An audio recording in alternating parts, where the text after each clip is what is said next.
श्री गुरु चरण सरोज रज निज मन मुकुर सुधारि वरणो रघुबर विमल यश जोदायक फल चार सियावर रामचंद्र की जय।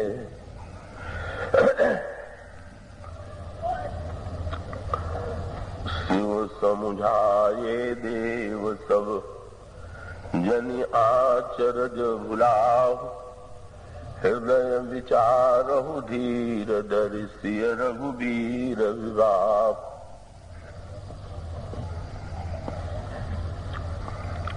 श्री राम कथा रस के रसिक महानुभाव और भक्तिमती देवियों, आइए हम सब भगवान श्री राम के विवाह में सम्मिलित हो और विवाह की लीला के माध्यम से प्रभु ने जो जीवन के तत्व और सत्य प्रकट किए उसका रहस्य हृदयंगम करने की चेष्टा करें।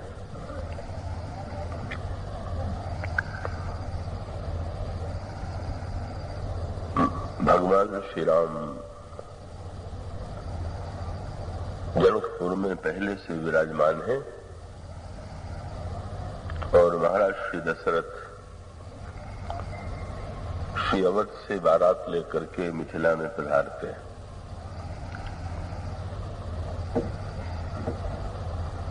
बारात विवाह की तिथि से पहले आ गई थी और मिथिला में आनंद की बाढ़ आ रही थी।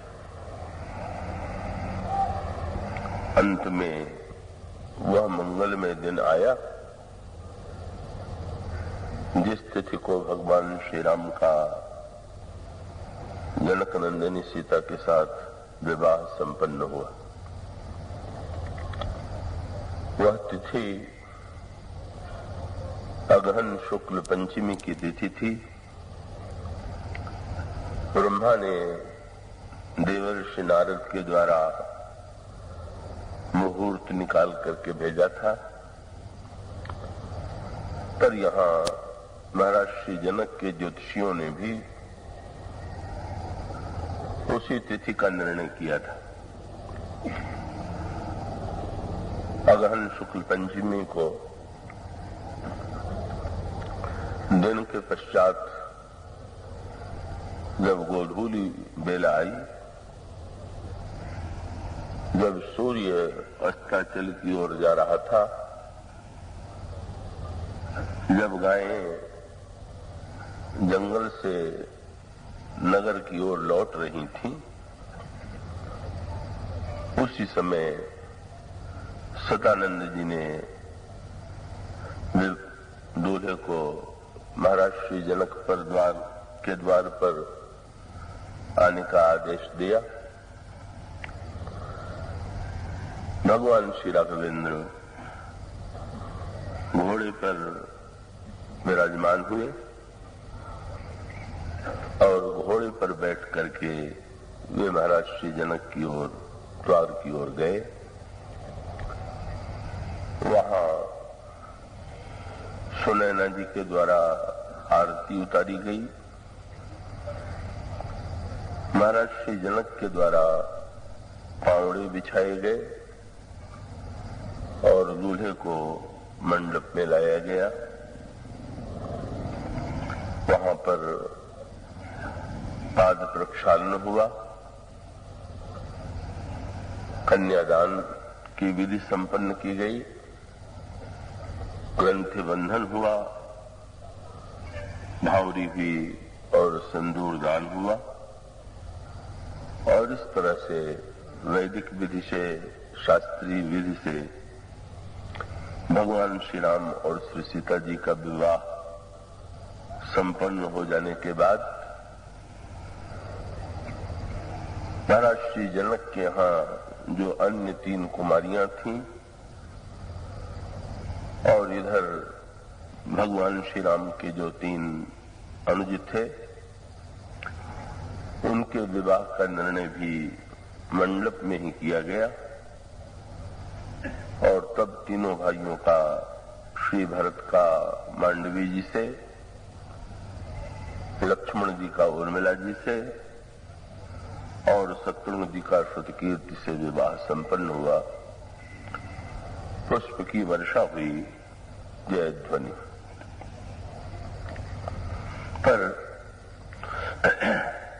जैसा कि कल आपके सामने कहा जा रहा था, ये विवाह जो है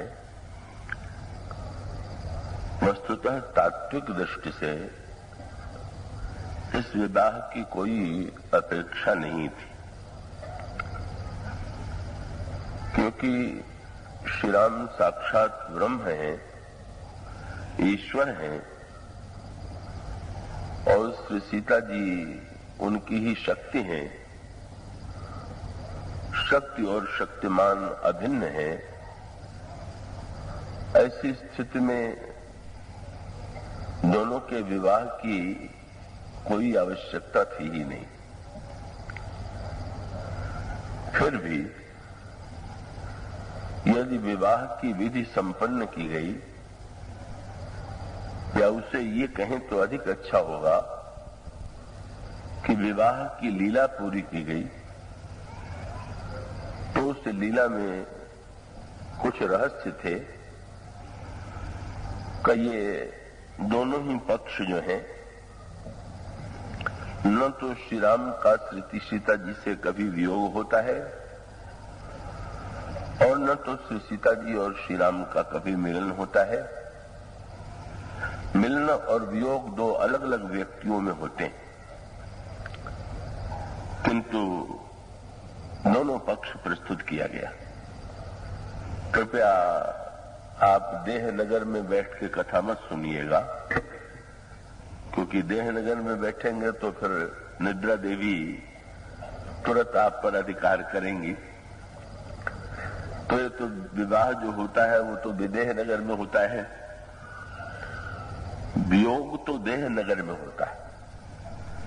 लंका में वियोग और जनकपुर में संयोग। देह नगर में दोनों अलग अलग प्रतीत होते हैं, दोनों में दूरी दिखाई देती है, और विदेह नगर में दोनों के मिलन की अनुभूति होती है।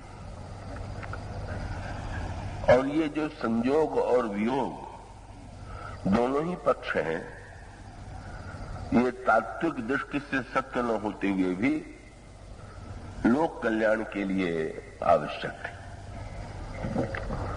तो आइए पूरी सजगता से भगवान श्री राम ने अपने विवाह के माध्यम से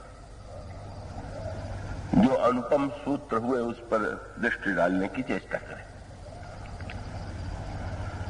सबसे पहले दूल्हा राम का ध्यान करें, जो घोड़े पर बैठे हुए। और गोस्वामी जी ने दूल्हे की प्रशंसा तो की ही,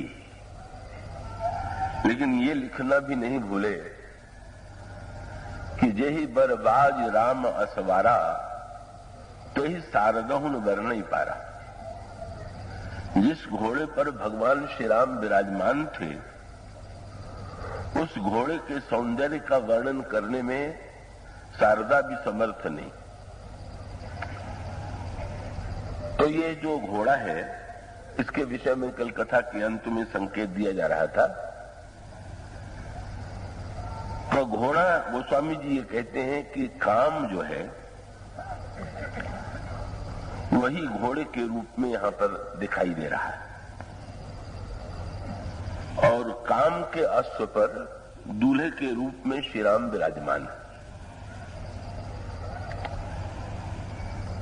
इसमें सांकेतिक सूत्र ये है कि मनुष्य के जीवन में सद्गुणों का होना तो आवश्यक ही है। सद्गुणों का सदुपयोग तो व्यक्ति को करना ही चाहिए, पर व्यक्ति के जीवन में सद्गुणों के साथ दुर्गुण भी विद्यमान है। तो क्या ये जो जीवन में दुर्गुण विद्यमान है,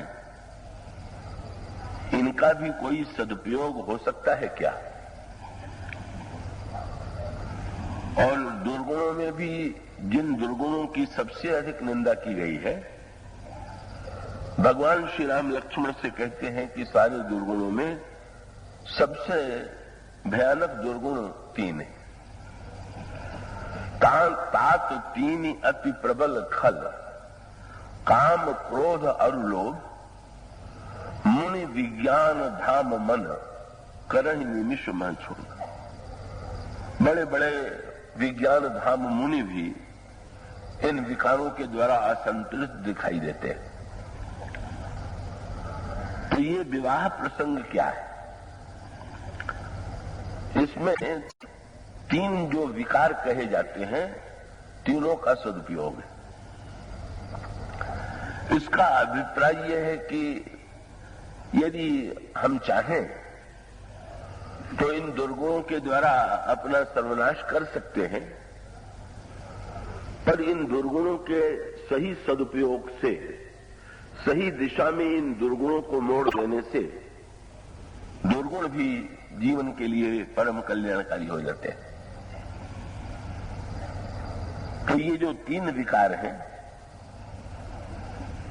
इन तीनों की प्रवृत्ति जो है, जिस काल में है उससे उसको मोड़ना है।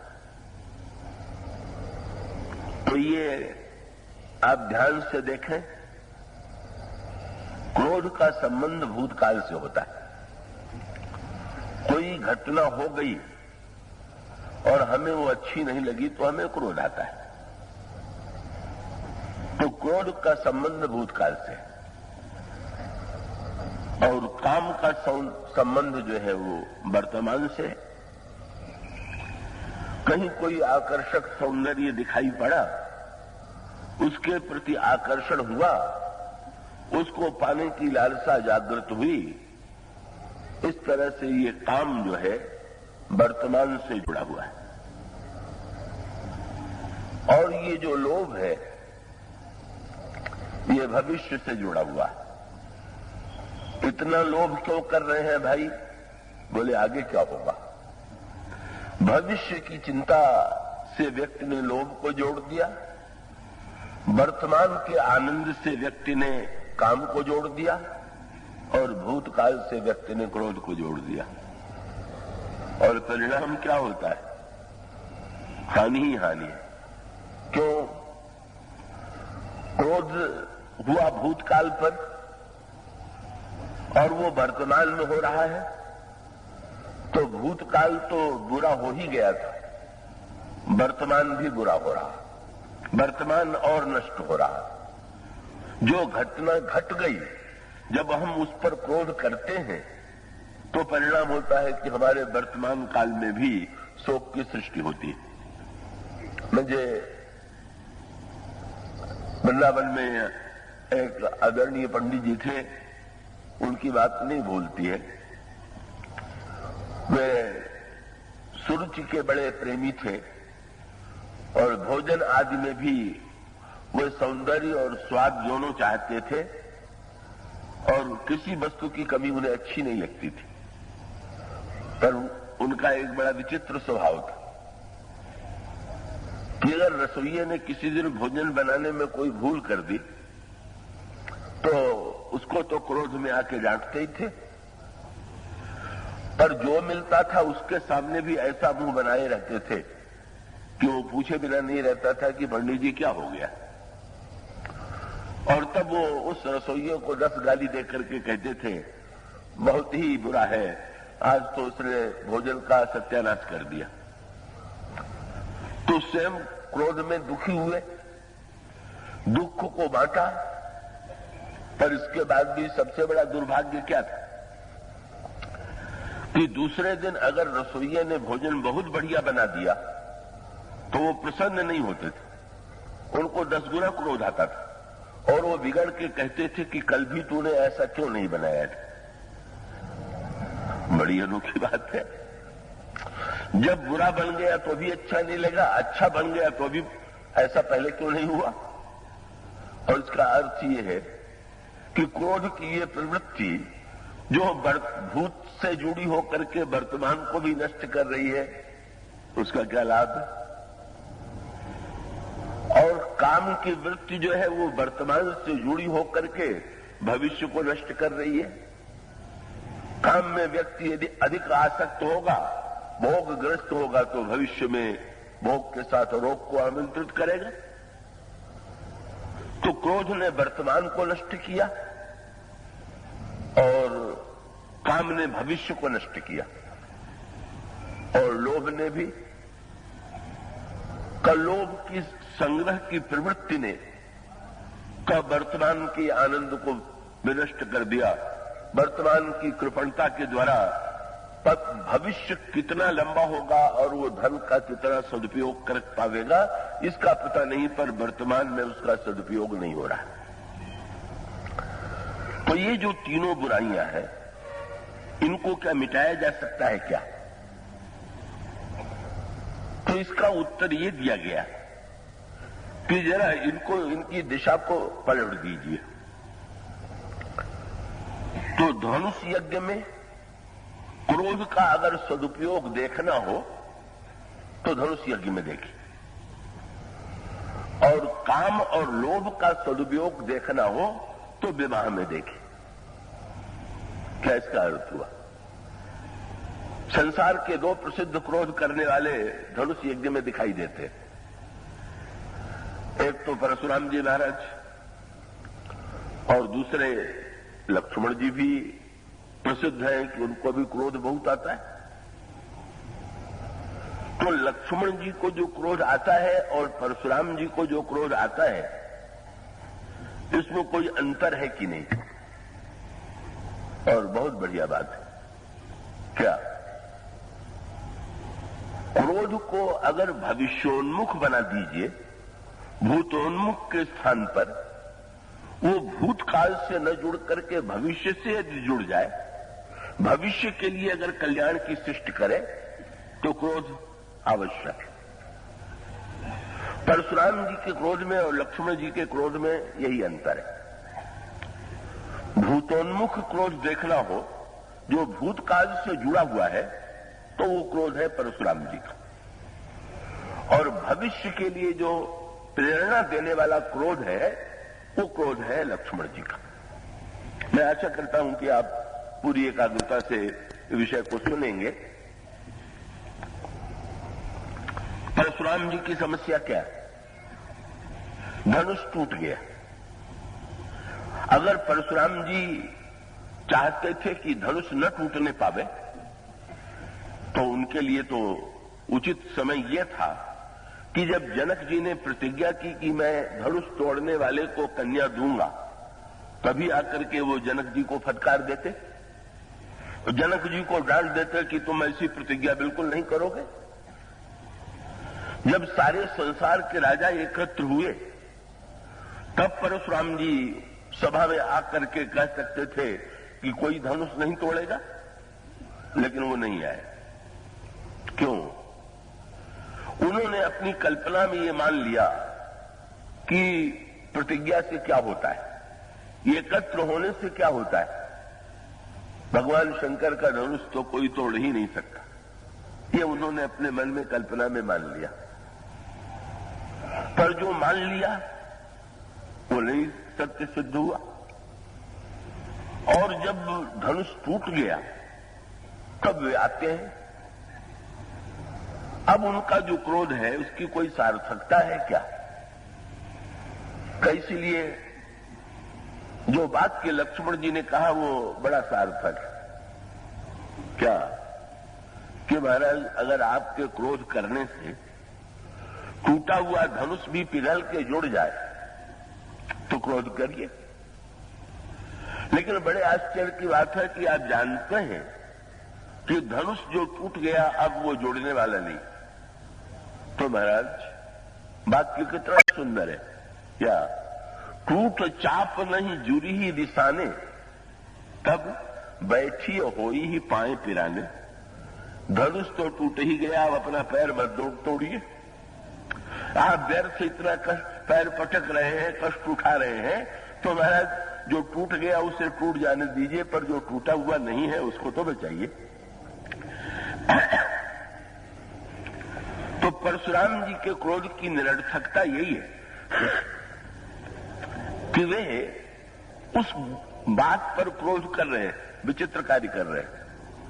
जिस पर क्रोध कर रहे हैं उस पर भी क्रोध नहीं करना चाहिए, जिस वस्तु के लिए क्रोध कर रहे हैं वो भी ठीक नहीं, और जिस मात्रा में क्रोध कर रहे हैं ठीक नहीं। ये इन तीनों का बड़ा संबंध है।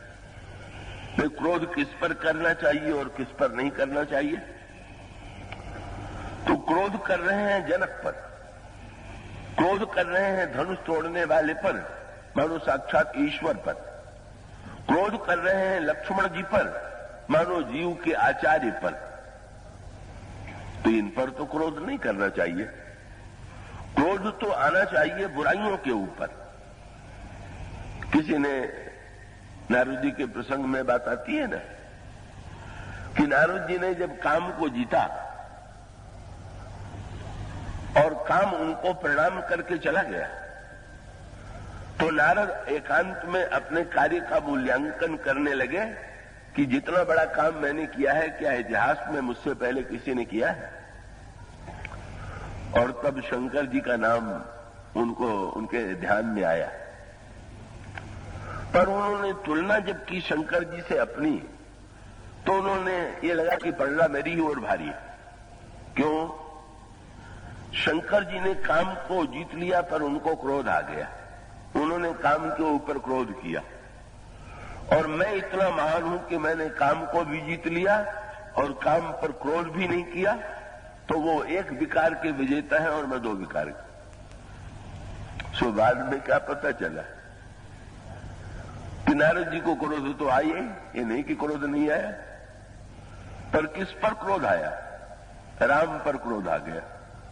अरे तो राम पर क्रोध करना पड़े, इससे अच्छा तो काम पर ही क्रोध कर लीजिए। अच्छाई पर क्रोध आवे, ये तो कोई अच्छाई का सदुपयोग नहीं हुआ। बुराई के ऊपर यदि क्रोध आवे तो बुराई मिटाने का संकल्प जागृत होगा। तो भगवान शंकर ने अगर क्रोध करके काम को जला दिया, तो इसका अभिप्राय है कि क्रोध की सार्थकता यह है कि वो हमारे जीवन की बुराइयों को जला दे, हमारे जीवन की बुराइयों को मिटा दे। अंत में नारद जी को तो इतना तीव्र क्रोध आया कि फरकत आधारो कोप मन माही सपद चले कमलापति पाई।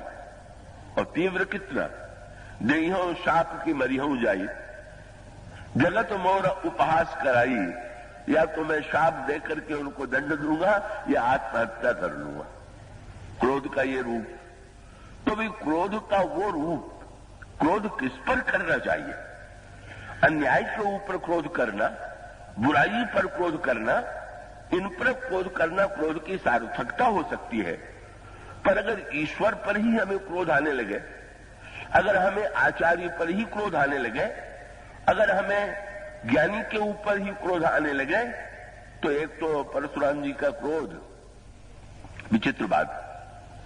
रावण के ऊपर परशुराम जी को कभी क्रोध नहीं आया। अगर इतने बड़े शक्तिशाली तो थे ही, पर एक बार भी इतिहास में बात नहीं आती है कि परशुराम जी को ये क्रोध आया हो कि वो रावण को जाकर के फटकार करके रावण से ये कहें कि अगर तुम इस प्रकार का अन्याय करोगे तो मैं तुम्हें दंड दूंगा। या 1000 भुजा वाले का कि भुजा जब मैंने काट ली है तो तुम्हारी 20 भुजा को काटने में भी मुझे विलंब नहीं लगेगा। तो परशुराम जी को रावण पर क्रोध न आवे और राम पर क्रोध आवे, और ये विडंबना की पराकाष्ठा है। क्या किसको क्रोध आया? राम को। और किस पर क्रोध आया? राम पर।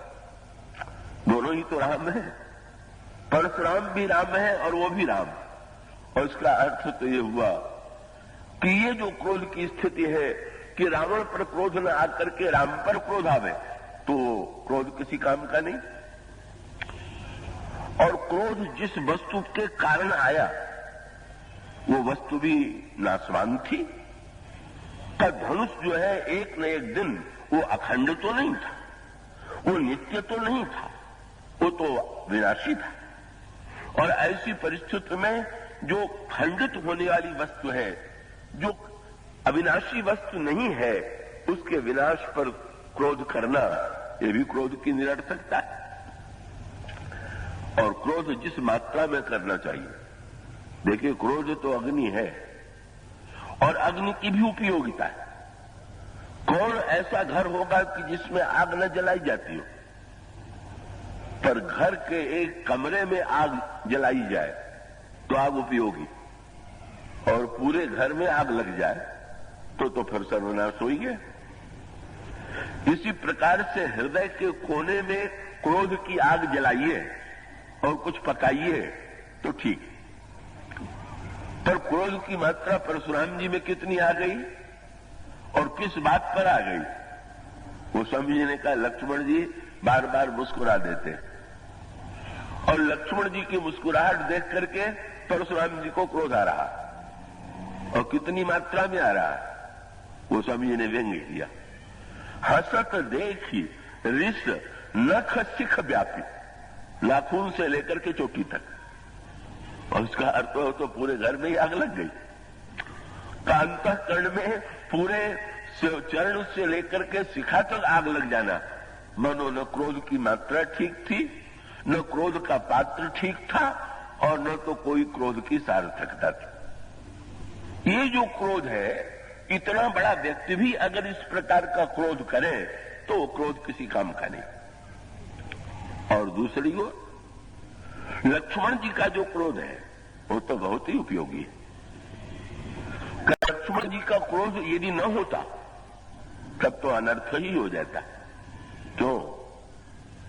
लक्ष्मण जी तो शांत बैठे हुए, लेकिन जब महाराज श्री जनक ने निराशा भरा भाषण दिया, जब महाराज श्री जनक ने ये कहा कि तजहु आस निज निज गृह जाहू, लिखा न विधि वैदेही विबाहू, सुकृत जाई जो पन परिहरऊं, कुंवरी कुंवारी रह का करऊं, जो जनत्यूं भट्ट बिल भुई भाई, तो पन करी होत्यूं न हसाई।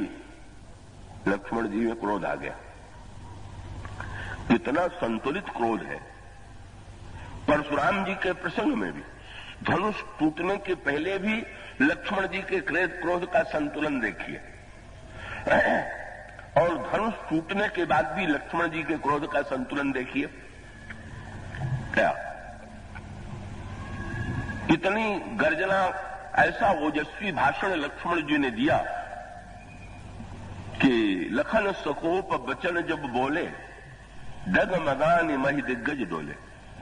सारा ब्रह्मांड कांपने लगा, ऐसा क्रोध किया। पर विलक्षण संतुलन है। जो क्रोध के आवेश में होता है वो रुक थोड़ी पाता है। लेकिन गोस्वामी जी ने क्या कह दिया? लगा कि इतने तीव्र क्रोध में है कि किसी की बात नहीं सुनेंगे, लेकिन भगवान राम ने एक वाक्य भी लक्ष्मण से नहीं कहा। क्या किया? सैन ही रघुपति लखन निवारे। भगवान ने धीरे से नेत्र उठाया और लक्ष्मण जी की ओर देखा, बस, और प्रेम समेत निकट बैठा रहे। इतने शांत कि एक क्षण के लिए भी कहीं कोई जरा भी आवेश नहीं। प्रभु ने कहा वाणी से नहीं, केवल संकेत किया, धीरे से अपने पास में बैठा लिया। इसका अभिप्राय है कि कितना संतुलित मात्रा में क्रोध है, कितना करना चाहिए और कितना नहीं करना चाहिए। और यही बात परशुराम जी के प्रसंग में हुई। परशुराम जी के प्रसंग में जब लक्ष्मण जी व्यंग्य करने लगे, परशुराम जी का क्रोध बढ़ने लगा, तो उस समय जनक ने भी लक्ष्मण जी की आलोचना किया। परशुराम जी तो कर ही रहे थे, मष्ट करहु अनुचित भल नहीं। और परशुराम ने तो श्री राम को उलाहना भी दे दिया। क्या? कि तुम जितने सज्जन हो, तुम्हारा छोटा भाई उतना ही खोटा। और कह दिया तुम तो बड़े सरल लगते हो, लेकिन ये तो गौर शरीर श्याम मन माही, काल कूट मुख पय मुख नहीं। और भगवान राम को उलाहना दिया कि भाई तुम चाहे जितने अच्छे हो, और तुम में बड़ी कमी है। क्या? केवल अपने अच्छे होने ही थोड़ी ठीक। जब तुम्हारा अपने भाई पर ही अधिकार नहीं है और चाहे जो बके जा रहा है, तो तुम शासक अच्छे नहीं हो, व्यक्ति अच्छे हो सकते हो। परशुराम जी ये दिखाना चाहते थे कि निपट निरंकुश का तुम तो राजकुमार हो, तुमको तो छोटे पर अंकुश रखना चाहिए था, पर तुम अंकुश नहीं रख पाए, तो ये तो तुम्हारी कमी है। भगवान राम ने क्या किया? वो स्वामी जी ने लिखा, सारे सभा के लोग लक्ष्मण जी के विरुद्ध हो गए। स्त्री पुरुष को जोर जोर से कहने लगे, थर थर कापहि पुर नर नारी, छोट कुमार खोट बड़ भारी। छोटा भाई बड़ा खोटा। परशुराम जी प्रसन्न हो गए कि यहां इतने लोग उपस्थित हैं, सब ये समझते हैं कि खोटा है तो लक्ष्मण। वो ये नहीं समझ पाए कि बात बिल्कुल उल्टी थी। वो लक्ष्मण जी को खोटा जो कह पाए, वो इसीलिए कि वो समझते थे कि सुन के भी ये कुछ नहीं करेंगे। पर परशुराम जी से इतना डरते हैं कि इनके विषय में कुछ मुंह से निकला तो सीधे फरसे ही सिर पर चलेगा। कब बोल देने से ही सिद्ध नहीं हो जाता कि आपके विषय में कोई अगर कुछ न बुरा कहे तो आप बहुत अच्छे। डर के बारे भी किसी व्यक्ति के बारे में कुछ न कह पाना, ये तो लाचारी होती है।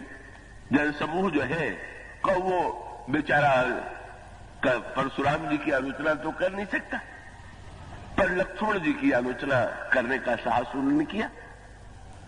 जनक ने भी विरोध किया, और जब चारों ओर से विरोध होने लगा तो भगवान राम ने क्या किया? नयन करे रे राम।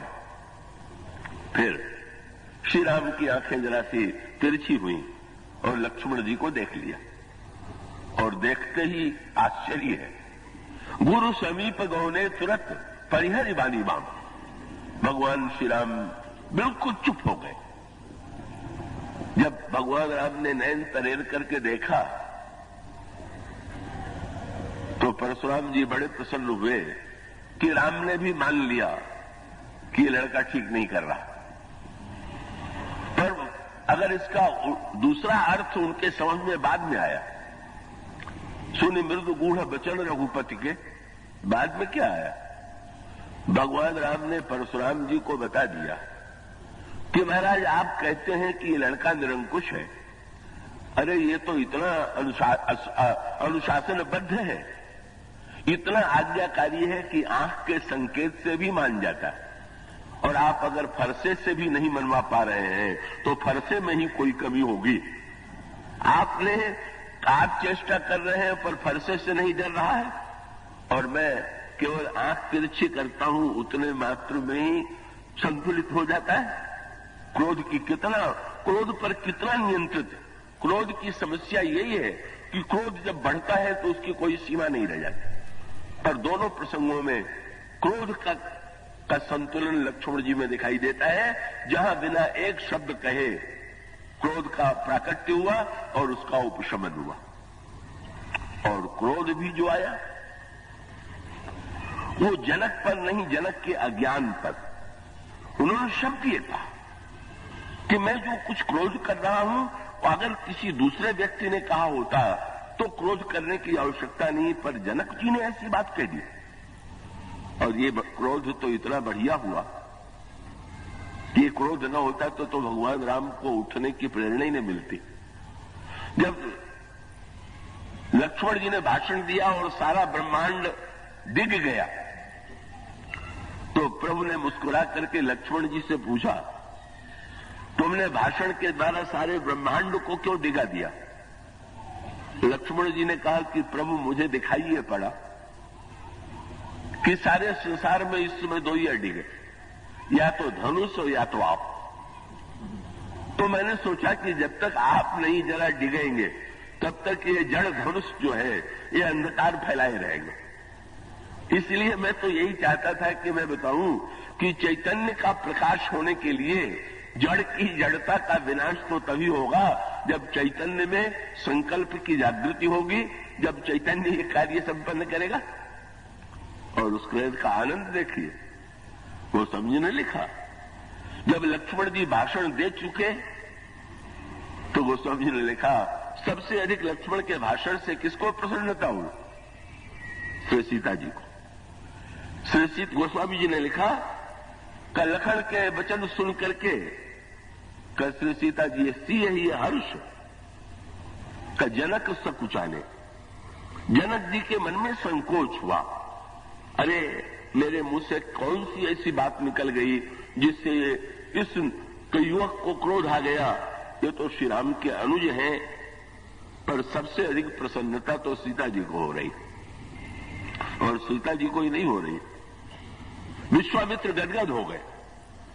बड़ा विश्वामित्र जी ने मन ही मन अपनी पीठ भी ठोक लिया। बोले, बड़ा अच्छा हुआ मैं राम के साथ लक्ष्मण को भी मांग के ले आया। अगर ये ना भाषण देता तो ये तो ऐसी चुप्पी मार के बैठ गए कि उठने का नाम ही नहीं ले रहे। तो बहुत अच्छा हुआ। गुरु रघुपति सब मुनि मन माई, और प्रभु भी बड़ा आनंद ले रहे। कितना बढ़िया क्रोध है, जिससे ईश्वर को प्रसन्नता हो रही, जिससे भक्ति को प्रसन्नता हो रही, जिससे भगवान को प्रसन्नता हो रही। ऐसा विलक्षण क्रोध कि गोस्वामी जी का शब्द यही है कि गुरु रघुपति सब मुनि मन माही, मुदित भये पुनि पुनि पुल खाई। और ये श्री राम सीता के विवाह की चर्चा है। यहां पर काम दोनों में है, पर दोनों के व्यवहार में भिन्नता थी। क्या? जब शंकर जी पर काम ने आक्रमण किया तो शंकर जी ने तीसरी आंख खोली और काम को जला करके नष्ट कर दिया।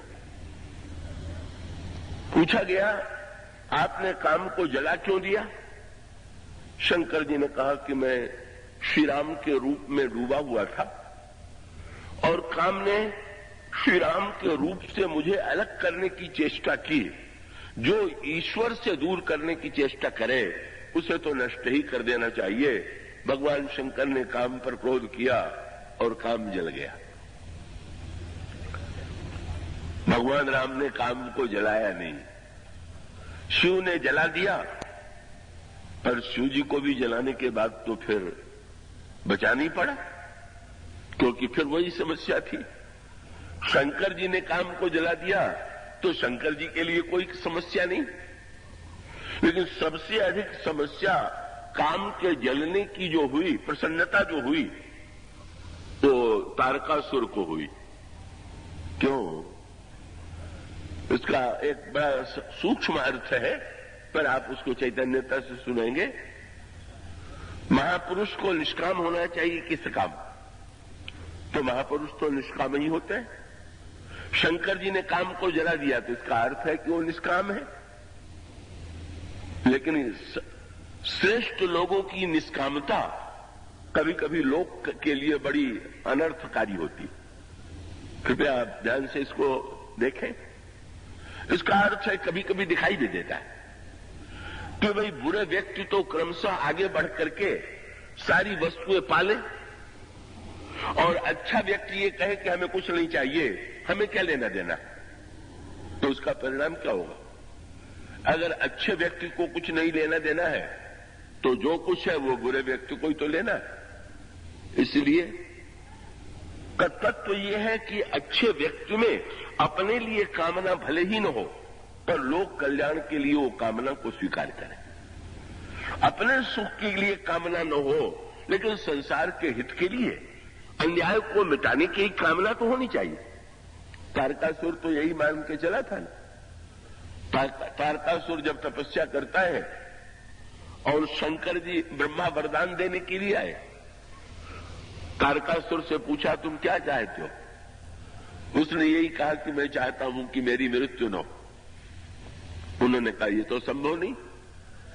तो अपना बड़ा बुद्धिमान अपने को समझता था, उसने गणित किया क्या कि शंकर जी तो पूर्ण काम है, शंकर जी तो निष्काम, और विवाह व्यक्त करता है काम के कारण, कामना से प्रेरित हो करके। तो ऐसा बढ़िया मैं वरदान मांग लूं कि ब्रह्मा चाहे दे चाहे न दे पर मेरी मृत्यु न हो। तो उसने कहा अच्छा महाराज, तो एक बात है, शंकर जी के विवाह से जो बेटा उत्पन्न हो उसी के हाथ से मरूं तो मरूं, नहीं तो दूसरे के हाथ से नहीं। और उसका गणित क्या था? न उनमें कामना है, न उनको आवश्यकता है, न विवाह करेंगे, न बेटा उत्पन्न होगा, न मैं मरूंगा। उसकी पूरी ये दैत्यों की बुद्धिमत्ता हमेशा इस दिशा में, इसी दूरगामी गणित की ओर रहती है। परिणाम क्या हुआ? शिव अगर निष्काम हो गए तो शंकर जी के लिए ठीक है, लेकिन संसार के लिए तो महाकल्याणकारी। और तारकासुर ने कहा, सुना तो उसने तो नृत्य गीत का आयोजन किया। बोले मैं यही समझ के तो मैंने वरदान मांगा था, मैं तो जानते ही था कि शंकर जी में काम का लेश नहीं। इसीलिए अंत में लोक कल्याण के लिए शंकर जी को विवाह करना पड़ा, और विवाह यदि करना भी पड़ा तो काम को भी स्वीकार करना पड़ा, काम को भी जीवित रहने का वरदान देना पड़ा। और इसीलिए जब भगवान शंकर को देवताओं ने बधाई दी तो ये कह करके बधाई नहीं दिया कि आपने बहुत बड़ा काम किया कि काम को जला दिया। उन्होंने शब्द यही कहा, काम जारी रति कहां बर दीन्हा कृपा सिंधु यह अति भल कीना। आपने काम को जला करके रति को वरदान दे दिया, ये आपने बहुत अच्छा किया। तब भगवान शंकर ने पहले काम को जलाया और उसके बाद काम की पत्नी रति को। और शंकर जी का क्रोध भी बिल्कुल संतुलित। क्या? जिस क्रोध, जिस तृतीय दृष्टि के द्वारा सारी सृष्टि का प्रलय हो जाता है, का जब भगवान शंकर ने उस क्रोध का उपयोग किया तो कितना संभाल के किया। आम के ऊपर, आम की डाली के ऊपर काम बैठा हुआ था। शंकर जी ने देखा, सौरभ पल्लव मदन विलोक भयउ कोप कंपेउ त्रैलोका। शंकर जी को क्रोध आया तो सारा संसार कांपने लगा, अब हम लोग गए। लेकिन शब्द क्या आता है? कब शिव तीसर नैन उघारा चितवत काम भयउ जरि छारा। तीसरी आंख तो खोल दी, पर संसार के जलने की बात तो दूर रही, आम का वृक्ष भी नहीं जला। आम के वृक्ष की एक पत्ती भी नहीं जली, एक डाल भी नहीं जली, काम जल गया। शंकर जी से किसी ने पूछ दिया, महाराज आपने काम को जला दिया पर आम को क्यों छोड़ दिया? तो शंकर जी ने कहा, भाई इसमें बेचारे आम का क्या दोष? हाँ, काकभुसुंडी जी भी आम का उपयोग करते हैं और काम ने भी काम का उपयोग किया, पर काकभुसुंडी जी आम का कितना बढ़िया। उनको जिस सुमेरु के शिखर पर वो रहते हैं उसमें 4 वृक्ष लगे हुए हैं और एक वृक्ष पर आम, एक शिखर पर आम का वृक्ष लगा हुआ। आम तो बहुत ही रसीला होता है, कैसी तृप्ति देने वाला, कैसा स्वादु ये आम का फल है। और ये रस की जो प्यास है किसमें नहीं है, लेकिन वो रस की प्यास कैसे पूरी हो? काकभुसुंडी जी कितना बड़ा उपयोग कर रहे हैं। आम के वृक्ष के नीचे बैठ जाते हैं और वहां बैठ के क्या करते हैं? आम छाह कर मानस पूजा तज हरि भजन काज नहीं दूजा। वहां पर आम के नीचे बैठ के भगवान का ध्यान करते हैं, भगवान की मानसिक पूजा करते हैं और उस पूजा में उनको रस मिलता है। शंकर जी ने कहा, भाई दोष रसाल का नहीं है, बस अंतर ये है, काकभुसुंडी जी आम के नीचे बैठते हैं और काम जो है वो आम के ऊपर बैठता है। ये दुर्गुणों की प्रवृत्ति है। वो छाया में बैठते हैं और वो शासन की प्रवृत्ति से ऊपर बैठ करके अपनी शक्ति का दुरुपयोग करता है।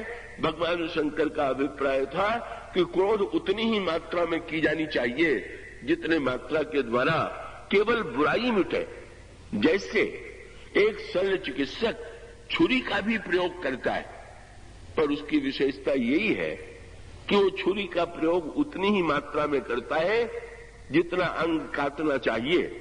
शरीर की रक्षा के लिए जितना आवश्यक है उतना ही प्रयोग करता है। यही शंकर जी के काम क्रोध की विशेषता थी। पर रति आ गई और रति ने आकर के भगवान शंकर को उलाहना दिया। रति ने भगवान शंकर से कहा, महाराज आपने मेरे पति को जला दिया तो मुझे भी जला देते। भगवान शंकर ने कहा, नहीं तुम्हारा क्या दोष और मैं तुम्हें क्यों जला देता? तुम तो रति हो, और सारे संसार के भक्ति जो काम को नापसंद करते हैं वो भी रति को पसंद नहीं करते। अब भरत जी से बढ़ करके निष्काम कौन हो? लेकिन कुछ नहीं चाहिए उनको, पर क्या चाहिए? अर्थ न धर्म न काम रुचि, गति न चाहो निर्वाण, लेकिन जन्म जन्म रति राम पद। बस जिनको रति चाहिए वो तो भरत जैसे महाविरागी और महात्यागी भी। भगवान शंकर ने कहा अनर्थ रति में नहीं है, अनर्थ तो काम में। रति में तो मिलन की तीव्र आकांक्षा है, और ये मिलन की तीव्र आकांक्षा अगर भगवान से जुड़ जाए, भगवान के चरणों से जुड़ जाए, तो भगवत चरणों की रति बनकर के व्यक्ति को धन्य बना देगी। और वस्तुतः काम ही जो है वो वासना की सृष्टि करके इसमें अनर्थ के बीज बो देता है। इसीलिए मैंने काम को जला दिया। पर रति ने कहा कि महाराज इसका परिणाम क्या होगा, और आप कृपा करके बताइए कि आपने ये दंड क्यों दिया? तो शंकर जी ने ही उत्तर दिया, इसने श्री राम से मुझको अलग किया, इसीलिए मैंने जलाया। लेकिन रति ने जो बात कही वो शंकर जी को पसंद आ गई। रति ने कहा महाराज हमारे पति ने संसार में चाहे जितनी भूल की हो, पर आपके ऊपर जब हृदय पर बाण चलाया तो मैं समझता हूं कि मेरे पति ने सबसे बड़ी सेवा किया। क्या? रति ने याद दिलाया। बोले आपको याद होगा प्रभु भी आपके सामने पहले आए थे, श्री राम भी आपके सामने प्रकट हुए थे, और श्री राम ने आपसे विवाह करने के लिए कहा था। और महाराज आप भगवान के रूप में इतने मगन हुए कि भगवान की आज्ञा को भूल गए। तो मेरे पति ने बाण चला करके तो भगवान की आज्ञा की केवल याद दिलाई कि विवाह कर लीजिए, तो हमारे पति को पुरस्कार मिलना चाहिए कि दंड मिलना चाहिए? सो तुरंत प्रसन्न हो गए। अच्छा अच्छा, अगर ऐसी बात है तो तुम्हारा पति अशरीरी बनकर के जीवित रहेगा। और अशरीरी बनकर के जीवित रहने के साथ जब उसने कहा मुझे तो बिना शरीर के मिलन के पूर्णता की अनुभूति नहीं होगी, तो भगवान कृष्ण ने कहा, भगवान शंकर ने कहा द्वापर युग में जब भगवान कृष्ण के रूप में जन्म लेंगे तब तुम्हारा पति उनके पुत्र के रूप में जन्म लेगा, तुम्हारा श्री कृष्ण के पुत्र से विवाह हो जाएगा। कितनी बढ़िया बात की। शंकर जी ने कहा काम को भगवान से कैसे जोड़ दिया जाए, काम भगवान का पुत्र बन जाए, भगवान काम को स्वीकार कर ले और वो पुत्र आज्ञाकारी के रूप में भगवान की आज्ञा का पालन करे। इस तरह से काम के प्रति भगवान शंकर का व्यवहार हुआ। भगवान राम, यह भी अनोखी बात, यहां पर भी काम आया, और काम जैसे शंकर जी पर आक्रमण करता है, श्री राम पर भी वो आक्रमण करने के लिए आया। आपको याद होगा, आपने पढ़ा होगा, उस वाटिका में जिस समय श्री सीता जी सखियों के साथ चली, उनके हाथों का कंकड़, उनके कट की करधनी, उनके चरणों का नूपुर बजने लगा, और वो आभूषणों की ध्वनि श्री राम के कानों में गई। भगवान राम सबसे पहले, भगवान राम जब तक जनकपुर में नहीं आए थे तब तक तो भाषण में भगवान का गद्य बड़ा सुंदर होता, पर अयोध्या में कभी उन्होंने कविता नहीं बनाई। ये सबसे पहले अगर कवि बने तो जनकपुर में बने, और जनकपुर में भी मिथिला की जनकपुर की वाटिका में बने, और वहां भी सीता जी के आभूषणों की ध्वनि सुनकर भक्ति देवी जब रस का संचार करती हैं तो ब्रह्म में रस का जागरण होता है, और उस रस की अनुभूति के काव्य के रूप में प्रकट हो गई। भगवान ने श्रोता किसको बनाया? लक्ष्मण जी को। वैसे व्यवहारिक दृष्टि से देखें तो एक बात उचित नहीं। क्या? श्रृंगार की चर्चा न तो बड़ों से की जाती है न तो छोटे से। श्रृंगार की चर्चा तो केवल बराबरी वालों से की जा सकती है, पर भगवान राम का श्रृंगार अनोखा है।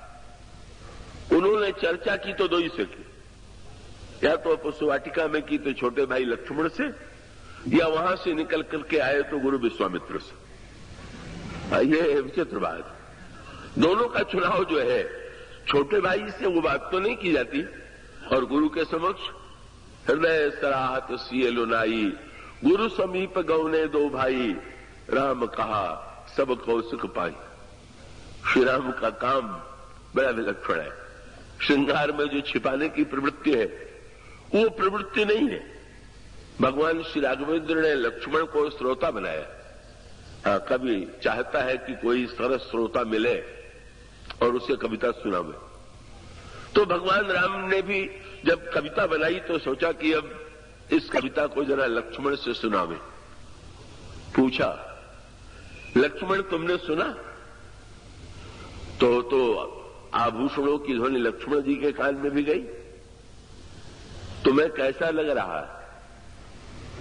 लक्ष्मण जी उस समय तो नहीं बोले, उस वाटिका में तो उन्होंने मौन ले लिया, पर बाद में जब प्रभु ने उनसे पूछा कि जब आभूषणों की ध्वनि हुई तो तुम्हें क्या लगा, तो लक्ष्मण जी ने कहा मुझे तो यही लगा कि जैसे वेद की ऋचाओं का नाद हो रहा है, वेद मंत्र की ध्वनि निकल रही। उनका भाव दूसरा है। पर प्रभु ने पुष्पवाटिका में कहा कि ना ना, ये आभूषणों की ध्वनि नहीं है। एक कामदेव जो है मेरे ऊपर आक्रमण करने के लिए बाजे बजाता हुआ आ रहा है। यही भगवान की पहली कविता है पूरे रामायण में। कंकण किंकिनी नूपुर धुनि सुनी, कहत लखन सन राम हृदय गुनी। क्या मानव मदन दुंदुभी गिनी, मनसा विश्व विजय कहती नहीं।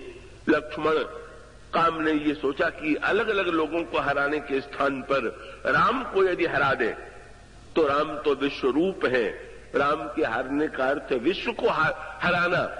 इसीलिए देखो तो कितना बड़ा दुस्साहस कर रहा है कि मेरे ऊपर आक्रमण करने के लिए छिप के नहीं। प्रभु को याद आ गई, बोले शंकर जी पर आक्रमण करने आया तो छिप के गए, और मेरे ऊपर आक्रमण करने आ रहा है तो बजाता हुआ आ रहा। ये कैसी बात? लक्ष्मण जी बिल्कुल चुप रह गए, बोले ही नहीं। अब इसका आध्यात्मिक तात्पर्य है कि लक्ष्मण जी है वैराग्य। लखन राम सीता सहित राजत पर्ण कुटीर, भगत ज्ञान वैराग्य जन सोच धैर्य शरीर। तो काम का जब आक्रमण हो जीवन में तो सहायता किससे मांगनी चाहिए? वैराग्य से। वैराग्य ही काम से बचा सकता है। का भगवान श्री राघवेंद्र ने कहा लक्ष्मण तुम तो मेरे साथ मेरे सदा रक्षक और सहायक रहे हो, देख नहीं रहे हो इस काम का दुस्साहस ये आक्रमण करने के लिए बाजा बजाते हुए आ रहा है। भगवान ने मुस्कुरा करके देखा लक्ष्मण क्या बोलते, पर लक्ष्मण जी ने तो बिल्कुल चुप्पी साध लिया, बोले ही नहीं, एक बार भी नहीं बोले। प्रभु ने लक्ष्मण जी से पूछा तुम तो सर्वदा संकट में मेरे साथ रहे, पर मेरे ऊपर काम का आक्रमण हुआ और मैंने तुमको सुनाया, फिर भी तुम चुप रह गए। का बहुत बढ़िया बात कही लक्ष्मण जी ने। बोले प्रभु काम अगर अपने बल से आक्रमण करने आ रहा होता तो मैं जरूर लड़ता, लेकिन जब मैंने देख लिया कि काम ने श्री किशोरी जी के चरणों का आश्रय ले लिया है तो मैं चुप हो गया। बोले अब इस आक्रमण में तो आप हार जाए तो ही ठीक है, इसमें आपकी विजय में कोई शोभा नहीं।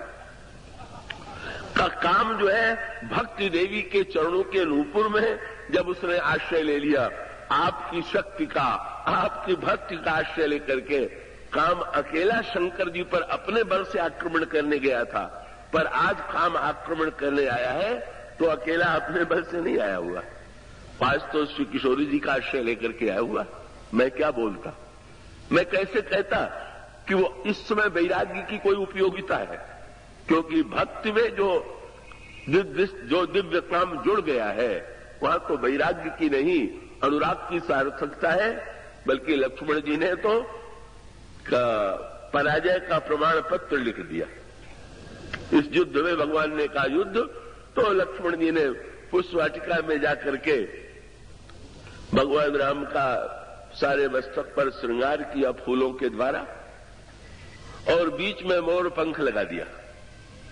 और जब ये श्रृंगार लक्ष्मण जी कर चुके तो उन्होंने प्रभु से संकेत किया बाहर निकलने के लिए। और प्रभु जब लता कुंज से निकले, सखियों ने देखा तो सबसे पहले सिर पर दृष्टि गई और क्या दिखाई पड़ा। सखी ने तुरंत सीता जी से कहा, आपस में कहा जरा देखिए। सीता जी से कहा मोर पंख सिर सोहत नीके, इनके सिर पर मोर पंख। सखी क्या कहना चाहती है सीता जी से? इतने अंगों में सबसे अधिक मोर पंख ही पहले दिखाई पड़ा। इतनी सुंदर आंखें हैं, इतनी सुंदर भुजाएं हैं, वक्षस्थल है, चरण है, किसी अंग का नाम लेने करके मोर पंख का नाम ले रही, क्यों ले रही? सखी का तात्पर्य था कि देखिए ना, जब कोई हारता है तो सिर माथे पर अपनी हार स्वीकार करता है।